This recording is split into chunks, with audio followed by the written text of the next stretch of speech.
तो ये गाइस स्वागत है आपका एक और न्यू वीडियो में। इमेजिन करो एक ऐसा टावर जहाँ हर एक फ्लोर एक डेडली टेस्ट है और यहाँ सिर्फ वही सरवाइव करता है जो स्ट्रॉन्गेस्ट होता है। एक सिंपल सा लड़का बैम इस टावर में एंटर होता है, लेकिन उसका गोल सिंपल नहीं होता। उसकी जिंदगी यहाँ से कम्प्लीटली चेंज होने वाली है। ये स्टोरी है टावर ऑफ गॉड की, जहाँ लोग अपनी विश को पूरा करने के लिए टावर क्लाइम करते हैं। हर एक फ्लोर पर अलग टेस्ट होता है, जैसे कि dangerous enemies, mind game, brutal और डेथ ट्रैप्स। एपिसोड की शुरुआत होती है और हमें एक लड़की और एक लड़की को दिखाया जाता है। लड़के का नाम बैम और लड़की का नाम रेचल होता है। रेचल उसे कहती है कि तुम मुझे भूल जाओ, मगर हमारा बैम जो उसके प्यार में पागल था वो कहता है नहीं। रेचल उसे कहती है कि तुम मेरा पीछा मत करो, मैं टावर पर जा रही हूँ। बैम कहता है कि प्लीज मत जाओ, मैं मरते दम तक तुम्हारा पीछा नहीं छोड़ूंगा। मगर रेचल उसे छोड़कर चले जाती है। बैम रोने लगता है, मगर कहीं से आवाज आती है कि इसका जवाब तुम्हें टावर पर जरूर मिलेगा, और एक हाथ उसे टावर में ले जाता है और हम बैम को देखते हैं जिसकी आंख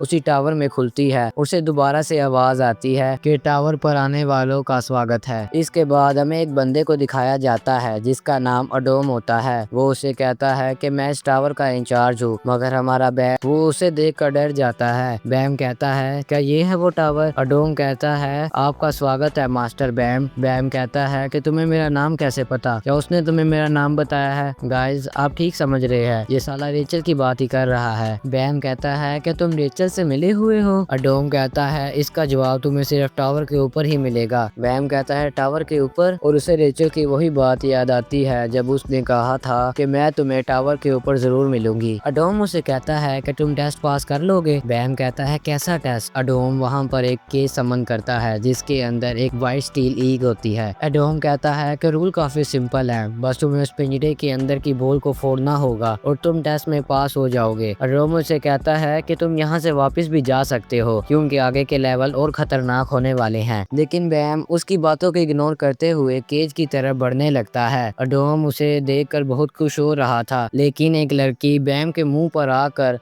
लात मारकर उसे नीचे गिरा देती है। वो लड़की उसे कहती है कि तुम यहाँ पर क्या कर रहे हो, लेकिन बैम को उसकी भाषा समझ नहीं आ रही थी। तभी एक लड़का वहाँ पर आता है जो उस लड़की के साथ ही होता है। वो अपने बैग में से एक बॉल को निकाल कर बैम की तरफ फेंकता है। तभी बैम उनकी बातों को समझने लगता है। वो लड़की कहती है कि शुक्र है कि ये पॉकेट तुम पर काम कर गया। वो बंदा उसे बताता है कि ये टावर पर हमारी लाइफलाइन की तरह होता है, और उसे कहता है कि तुम इस बॉल की तरफ मुंह करके कहो इनविजिबल, और तभी वो बॉल इनविजिबल हो जाती है। वो लड़की उसे कहती है कि मुझे पता है कि तुम एक इर्रेगुलर हो जो कि टावर के दरवाजे खुद खोल कर घुस आया है, मगर तुम इर्रेगुलर से भी वीक लग रहे हो। वो बंदा उसे कहता है कि आप इर्रेगुलर से इतनी बात क्यों कर रहे हो? वो लड़की उसे कहती है कि तुम्हें फर्क नहीं पड़ता अगर वो वाइट स्टील ईग इसको निकल जाती? एडोम कहता है कि आप यूरी हो ना, जहाज की राजकुमारी। अगर राजा को आपके बारे में पता चला तो वो आपको मार देंगे, मैं सही कह रहा हूँ ना? यूरी कहती है कि पता तो तब चलेगा जब आप उन्हें बताएंगे। अडोम कहता है कि इस टावर पर शांति बनाए रखना, जिससे राज परिवार में हमेशा शांति और खुशियां बनी रहे। मैं अपना काम कर रहा हूँ, आपको चिंता करने की कोई जरूरत नहीं। यूरी अडोम से कहती है कि आपने फिर इसको इतना मुश्किल टेस्ट क्यों दिया है? 20th फ्लोर वाले लोगों को भी स्टील ईग का सामना करने में बहुत मुश्किल पेश आती है। एडोम कहता है कि आप तो जानती हैं कि ये एक इर्रेगुलर है। यूरी कहती है कि नेविगेटर होने के नाते क्या आपको इसके अंदर कोई छुपी हुई शक्ति नजर आई? वो दोनों लोग इस पर हंसने लगते हैं, मगर यूरी कहती है कि ये थोड़ा सा हैंडसम है, क्या आप इस हैंडसम लड़के के लिए तो इसकी मुश्किलों को थोड़ा कम नहीं कर सकते? अडोम कहता है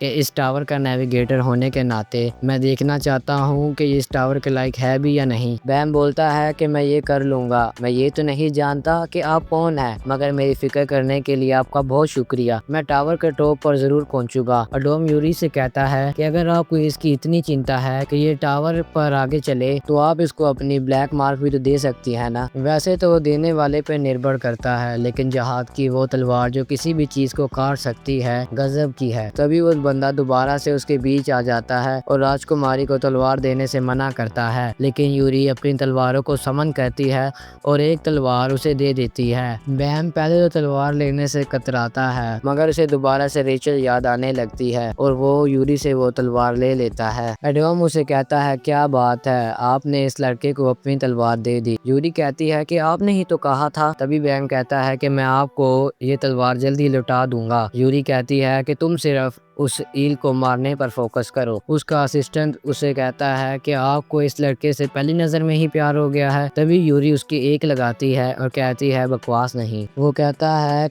कि आपको लगता है कि ये इरेगुलर बंदा टावरों के नियम बदल सकता है। यूरी कहती है कि मुझे बोर होना पसंद नहीं। बैम उस केज में घुस जाता है। उसकी फट भी रही होती है मगर वो लड़ाई करने के लिए तैयार था। तभी वो ईल उस पर हमला कर देती है मगर वो अपनी जगह से नहीं हिलता। यूरी उसे बचाने आगे जाती है मगर अडोम उसे रोक लेता है और तभी वो ईल उसे खा जाती है। अडोम कहता है कि उसने अपना रास्ता खुद चुना है। यूरी उसे दोबारा से बचाने आगे जाती है मगर इस बार उसका सर्वेंट उसे कहता है कि रुक जाइए। वो कहता है कि इसको पता था कि मैं ईल से नहीं भाग सकता, इसलिए वो उसके अंदर चला गया ताकि उसे अंदर से खत्म कर दे। तभी ईल बैम को बाहर फेंक देती है। वो सभी लोग उसे देखकर हैरान थे। बैम कहता है कि इस ईल का सामना करना यानी मौत का सामना करना है। उसका सर्वेंट कहता है कि मानना होगा कि यह लड़का काफी ज्यादा ताकतवर है। इसके पास इसकी जिंदगी के अलावा कुछ और भी ज्यादा कीमती है। बैम उस बॉल पर हमला करने की बहुत कोशिश करता है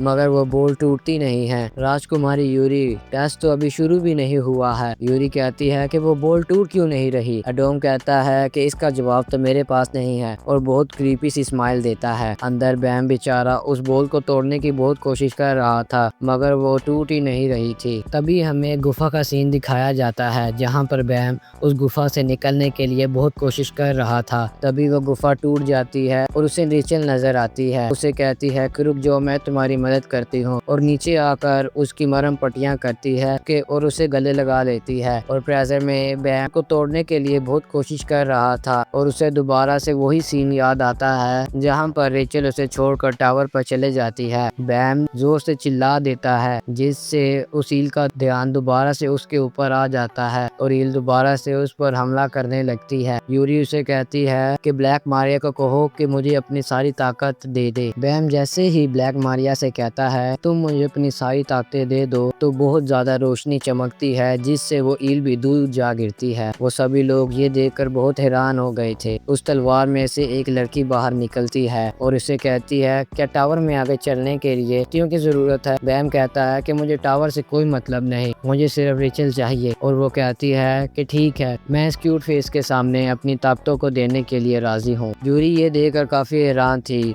और कहती है कि मैंने इतने बार इससे इसकी शक्तियाँ मांगी पर इसने मुझे कभी भी अपनी शक्तियाँ नहीं दी। तभी वो बॉल टूट जाती है और ईल दोबारा से उठकर उन पर हमला करने जाती है मगर वो दोनों सेकंड फ्लोर पर चले जाते हैं। यूरी कहती है कि वो दोनों किधर गए हैं। अडोम उसे कहता है कि आपको तो पता है कि वो दूसरे फ्लोर पर चले गए हैं। उसका सर्वेंट कहता है कि वो हमारी ब्लैक मारिया को भी अपने साथ ले गया है। यूरी कहती है कि मुझे मेरी तलवार वापस चाहिए। उसका सर्वेंट कहता है कि हम उसी रास्ते से नहीं जा सकते, लेकिन यूरी कहती है कि जिंदगी का तब तक मजा नहीं आता जब तक उसमें कोई रुकावटें ना आए। अडोम कहता है कि मानना पड़ेगा आज काफी ज्यादा मजा आया है और वो उस ईद को पल भर में ही उड़ा देता है। वो औरत बैम को कहती है कि जैसा तुम सोचते हो चीजें वैसी नहीं होती क्योंकि वो तुम्हारे बगैर काफी समय निकाल चुकी होगी। फिलहाल तुम अभी सो जाओ क्योंकि आगे का रास्ता बहुत मुश्किल होने वाला है। बैम अभी सरवाइव नहीं कर रहा, वो स्ट्रॉन्ग भी बन रहा है और असल गेम तो अभी स्टार्ट हुई है। टावर के टॉप पर पहुंचना या मर जाना। अगर आप चाहते हो टावर ऑफ गॉड की एपिसोड 2 की एक्सप्लेनेशन तो कमेंट करो।